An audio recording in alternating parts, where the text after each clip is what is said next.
Hello everyone, welcome to my channel fan fiction lovers. Guys, आज से मैं आपके साथ एक new fan fiction generous bully share करने जा रही हूँ। ये क्यूट सा फैन फिक्शन हमारी राइटर अलीन फ्लार ने लिखा है। ये इनका स्क्रीन नेम है वॉटपैड पर और मैंने राइटर का कंसेंट ऑलरेडी ले लिया है। मुझे उम्मीद है कि ये फैन फिक्शन भी आपको पसंद आएगा। और जो कोई भी मेरे चैनल पर नए आ रहे हो, प्लीज़ चैनल को सब्सक्राइब कर लीजिएगा। तो चलिए अब ज़्यादा वक्त ना लेते हुए आगे का एक्सप्लेनेशन शुरू करते हैं, लेकिन उससे पहले एक छोटा सा इंट्रोडक्शन।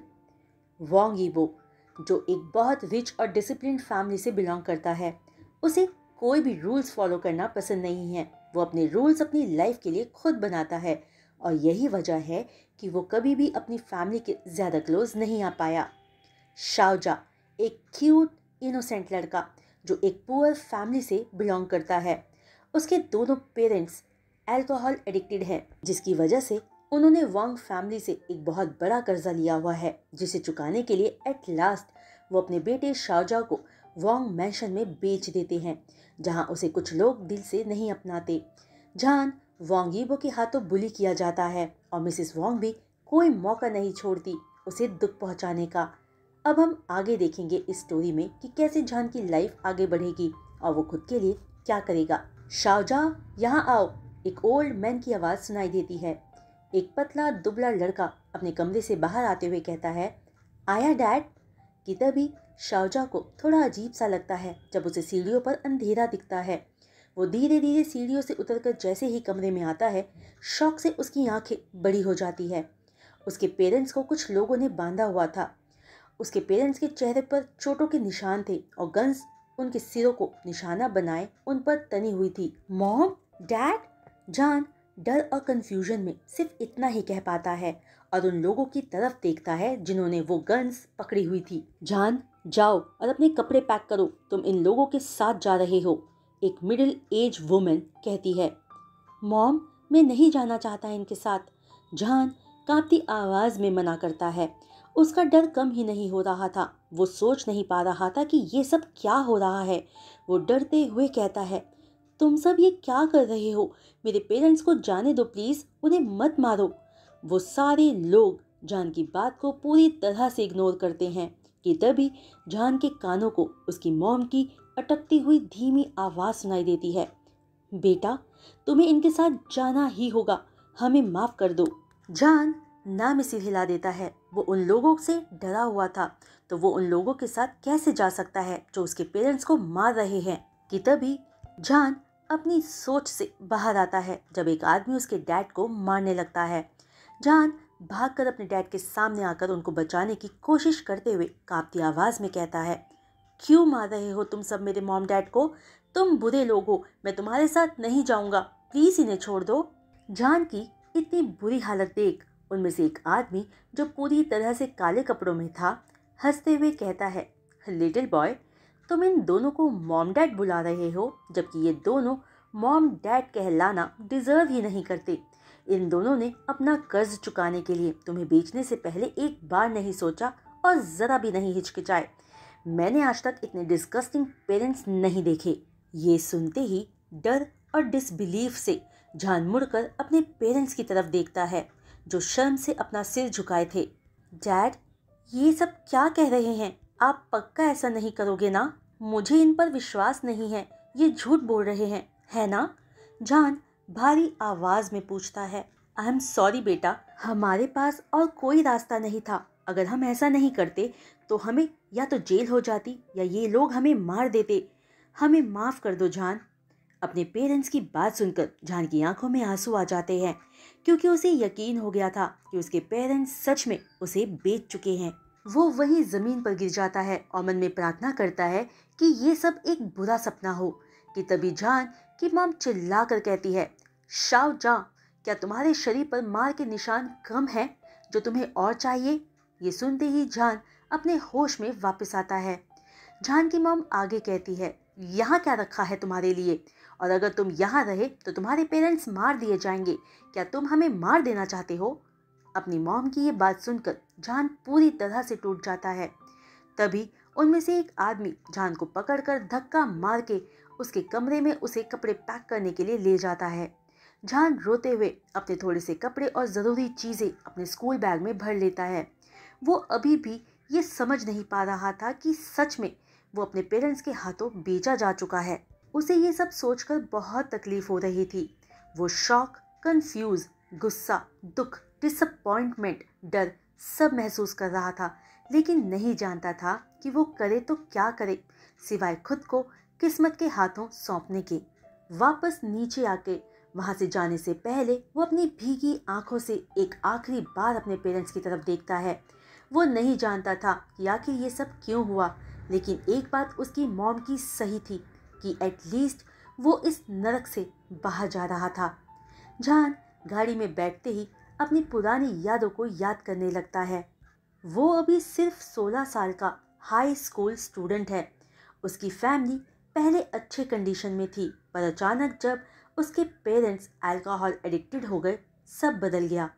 वो दोनों पैसों के लिए सब कुछ करने लग गए। जान को अपने पेरेंट्स को ऐसे देखकर अच्छा नहीं लगता था। उन दोनों ने तो जान को प्यार करना बहुत पहले ही छोड़ दिया था, पर जान ने ये दुनिया उन्हीं की वजह से देखी थी, इसलिए वो हमेशा उनके लिए पॉजिटिव रहा। ये सब कुछ तब शुरू हुआ था जब जान 6th ग्रेड में प्रमोट हुआ था। वो घर में अपना होमवर्क कर रहा था कि अचानक उसके डैड नशे की हालत में उसे अपनी फ्रस्ट्रेशन दूर करने के लिए मारने लगते हैं। जान को तो पता भी नहीं था कि वो मार क्यों खा रहा है, उसकी गलती क्या है। पहले तो जान की मॉम उसे आकर कई बार बचा लिया करती थी, पर बाद में वक्त के साथ वो भी उसके डैड जैसी हो गई और उनके टॉर्चर का तरीका तो और भी बुरा होता था।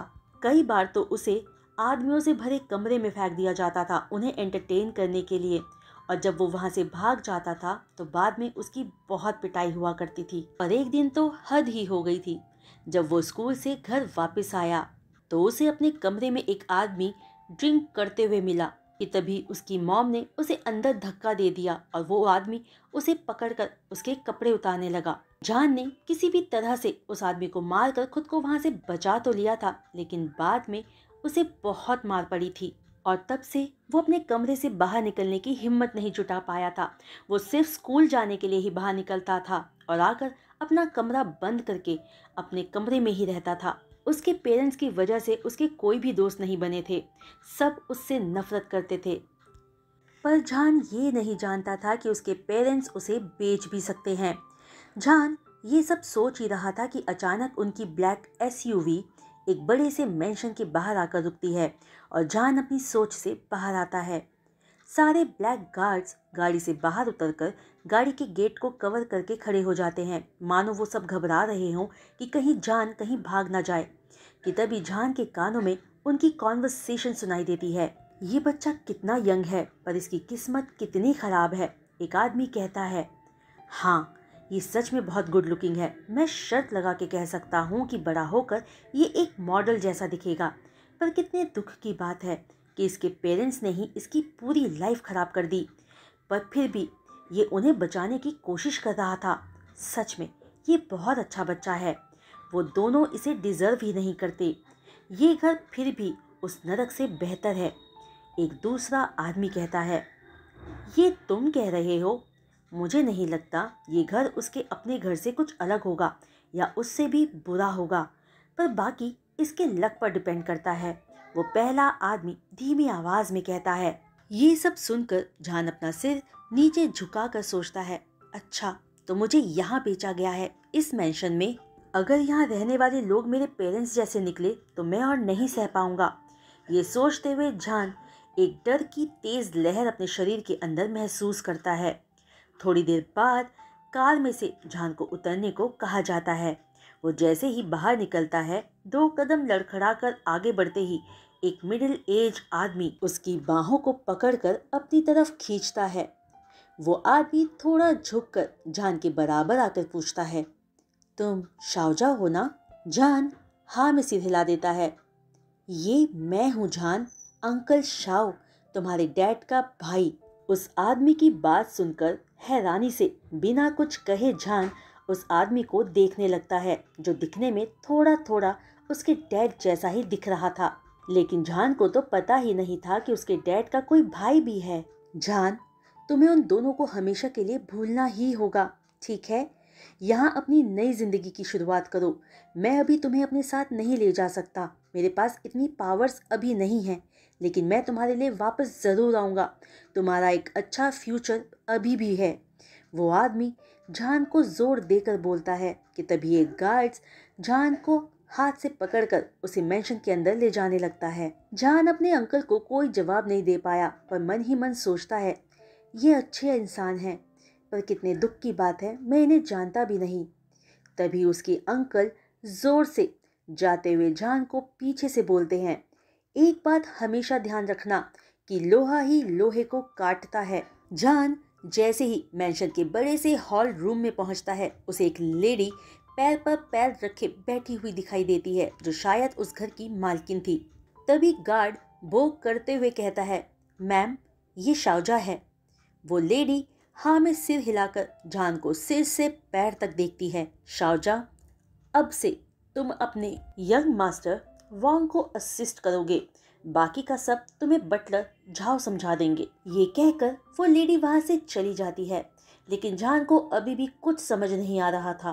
तभी वहां एक आदमी आता है जिसके बैज पर झाओ नाम लिखा था। जान समझ जाता है कि ये वही इंसान है जो जान को आगे मदद करने वाला है। जान इस समय सच में आराम से लेटकर जो कुछ भी आज उसके साथ हुआ है वो सोचना चाहता था, क्योंकि ये सब कुछ बहुत ज्यादा था एक बच्चे को झेलने के लिए।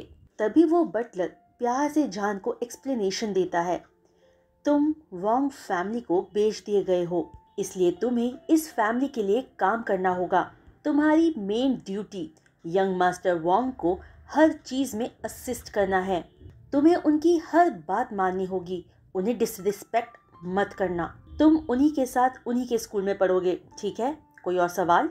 जान हाँ में सिर हिलाते हुए लो टोन में पूछता है, लेकिन मैं ही क्यों? क्योंकि तुमने अपने पुराने स्कूल में टॉप किया है, तो तुम परफेक्ट हो यंग मास्टर वांग को असिस्ट करने के लिए। तुम्हारे पेरेंट्स ने एक बहुत बड़ा अमाउंट वांग से लिया है, इसलिए तुम यहाँ हो। बटलर की बात सुनकर जान आगे कुछ नहीं कहता। बटलर जान को सेकंड फ्लोर पर उसके कमरे में ले जाता है, और जैसे ही जान कमरे में एंटर करने वाला होता है, बटलर कहता है, सुबह टाइम से उठना और बाकी घर के मेड्स की हेल्प करना। ये कहकर बटलर वहां से चला जाता है। जैसे ही जान कमरे में एंटर करता है और लाइट्स ऑन करता है, उसे डर लगने लगता है, क्योंकि कमरे की वॉल्स, फर्नीचर सब कुछ ब्लैक कलर का था। जान टाइम चेक करता है तो आधी रात हो रही थी। उसके पेट से भूख के मारे आवाजें आ रही थी। वो पानी पीकर सोने का सोचता है तो पानी की बोतल भी खाली थी। जान को बाहर जाने से डर लग रहा था, लेकिन वो अपने दोनों हाथों को जोड़कर भगवान से प्रार्थना करके बाहर निकलता है। पूरे हॉल वे में अंधेरा था। जान दीवार के सहारे धीरे धीरे आगे बढ़ता है कि तभी वो किसी चीज से टकरा जाता है। उसे तब तक ये पता नहीं चला था कि वो एक इंसान से टकराया है, जब तक दूसरी बार भागने के चक्कर में उससे दोबारा नहीं टकराया। ओह, ये तो कोई है।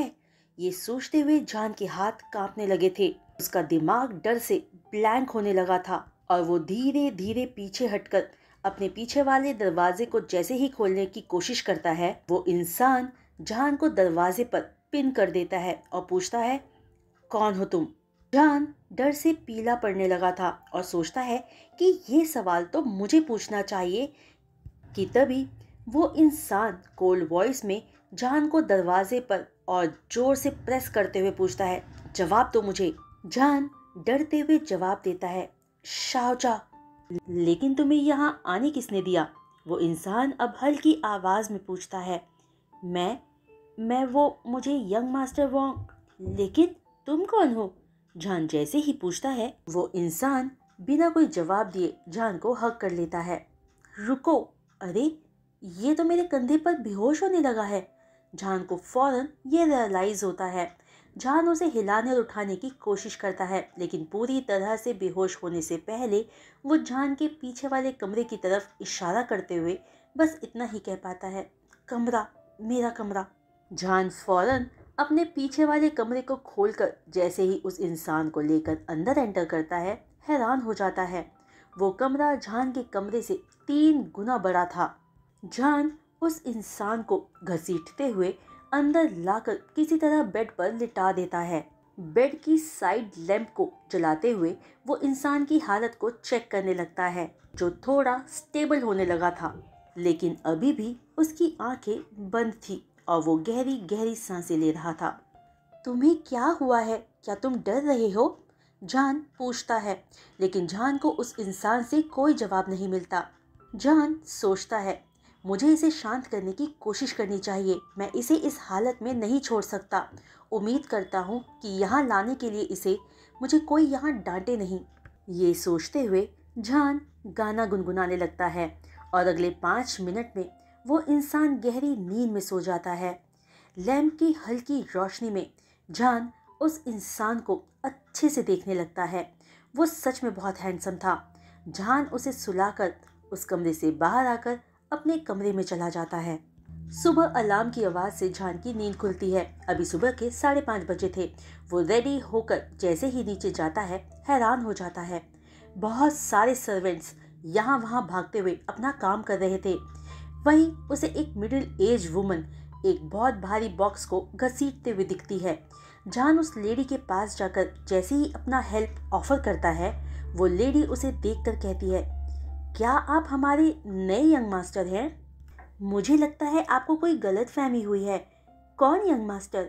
जान हैरानी से बोलता है। क्या आप शाओजा हो? ये सुनते ही जान कंफ्यूज होते हुए हाँ में सिर हिला देता है कि वो कब से यंग मास्टर बन गया। ओह माय गॉड, आप इतनी जल्दी उठ गए। क्या आप प्लीज डाइनिंग एरिया में बैठोगे? मैं अभी जाकर किसी को आपके लिए नाश्ता बनाने के लिए कहती हूँ। जान ये सुनकर बेवकूफों की तरह खड़ा रह जाता है कि तभी उसे बटलर की कही बात याद आती है और वो फौरन कहता है, अरे नहीं, मुझे मिसेस वांग ने यहाँ काम असाइन किया है। मुझे आप सबकी मदद करनी है। वैसे भी मुझे इन सब की आदत है। मुझे आप सबकी हेल्प करने में कोई प्रॉब्लम नहीं है। ये कहकर जान उस लेडी के साथ साथ बाकी सबकी भी हेल्प करता है और जैसे ही थक कर एक जगह बैठकर रेस्ट करने लगता है, कोई उसके पास आकर बैठ जाता है। उस आदमी के कपड़ों से जान को पता लग गया था कि वो मिस्टर वोंग है। जान फौरन खड़ा होकर वो करते हुए गुड मॉर्निंग सर कहकर उन्हें ग्रीट करता है। मिस्टर वोंग जान के कंधों पर जैसे ही अपना हाथ रखते हैं, जान घबराकर थोड़ा पीछे होता है। वो खुद भी नहीं जानता कि आखिर क्यों, लेकिन कोई अगर उसे छुए तो उसे डर लगता है। तुमने ज़रूर बहुत बुरा टाइम देखा है। तुम इतनी जल्दी क्यों उठ गए? क्या यहाँ रहने में तुम्हें कोई प्रॉब्लम है? मिस्टर वोंग पूछते हैं। नहीं सर, घर का काम करना तो यहाँ मेरी जॉब है। जान बहुत पोलाइटली कहता है। तुम घर का काम कर रहे हो? तुम्हें किसने कहा ये सब करने को? मिस्टर वोंग का सवाल सुनकर जान सिर झुकाते हुए कहता है, मिसिस वोंग ने। नॉनसेंस, क्या मैं इतने लोगों को बेकार में सैलरी देता हूँ? तुम्हें उन्हें ज्वाइन क्यों करना है? जान उनकी बात सुनकर समझ गया था कि मिसिस वोंग ने मिस्टर वोंग को कुछ नहीं बताया था, इसलिए जान चुप रहता है। मिस्टर वोंग आगे कहते हैं, क्या तुम मुझे जानते हो कि मैं कौन हूँ? मिस्टर वोंग फिर से जान के शोल्डर्स को पकड़कर अपने पास बिठाते हुए पूछते हैं, जिस पर जान नाम से हिला देता है। मैं तुम्हारे डैड का दोस्त था। वो पहले एक ईमानदार इंसान था। बहुत पहले ही हमारे कनेक्शन टूट गए थे। तब तुम बहुत छोटे थे। तुम्हारे बारे में आखिरी बार मुझे तुम्हारे डैड से ही पता चला था। जब मैंने तुम्हारे डैड के बारे में जानना चाहा, तब मुझे उनकी हालत जो आज है उसका पता चला। मैं बस तुम्हें उनसे बचाना चाहता था। मैंने कभी नहीं सोचा था कि वो अपने ही खून के साथ अपने बेटे के साथ ऐसा करेगा। और दूसरी बात, तुम्हें मिसिस वोंग को सुनने की कोई ज़रूरत नहीं। वो अपना गुस्सा कंट्रोल नहीं कर सकती बस। मिस्टर वोंग की बातें जान हैरानी से सुन रहा था। वो नहीं जानता था कि उसके डैड के कनेक्शंस इतने स्ट्रॉन्ग और रिच लोगों के साथ होंगे। जान मिस्टर वोंग के लास्ट स्टेटमेंट जो उन्होंने मिसिस वोंग के लिए कहा था, वो सुनकर परेशान होकर जैसे ही कहता है, लेकिन सर। मिस्टर वोंग जान की बात को काटते हुए कहते हैं, क्या तुम मुझे पापा नहीं कहकर बुला सकते? मुझे पापा बुलाओ। जान ये सुनकर कंप्लीटली शॉक रह जाता है। कि वो मिस्टर वॉन्ग को अपना पापा कैसे कह सकता है, जबकि उसके ऑलरेडी एक फादर है। बेशक वो अब एक बदमाश से ज़्यादा कुछ नहीं है, लेकिन मिस्टर वॉन्ग की उम्मीद भरी नज़रें देखकर जान मना नहीं कर सकता था। वो इनकी काइंडनेस को रीपे करना चाहता था। ये सोचकर जान हाँ में सिर हिलाकर पापा कहकर मिस्टर वॉन्ग को एड्रेस करता है। मिस्टर वॉन्ग ये सुनकर एक स्माइल के साथ जान के बालों में हाथ फेरते हैं। तो गाइज, आज का ये वीडियो एक्सप्लेनेशन मैं यही रोकती हूँ। आप सब मुझे कमेंट्स करके बताइएगा कि आपको इस फैन फिक्शन का फर्स्ट पार्ट कैसा लगा। ये स्टोरी आगे एक न्यू टर्न लेगी जो आपको बहुत अच्छा लगेगा। उम्मीद करती हूँ कि आप इस वीडियो को 1000 लाइक्स तक ज़रूर पहुँचा ही दोगे। तो बस वीडियो को लाइक कीजिएगा, चैनल को सब्सक्राइब और बेल आइकन को हिट करना बिल्कुल मत भूलिएगा। तो आज के लिए बस इतना ही। जल्द मिलूंगी इस स्टोरी के नेक्स्ट वीडियो एक्सप्लेनेशन के साथ। तो तब तक के लिए बाय।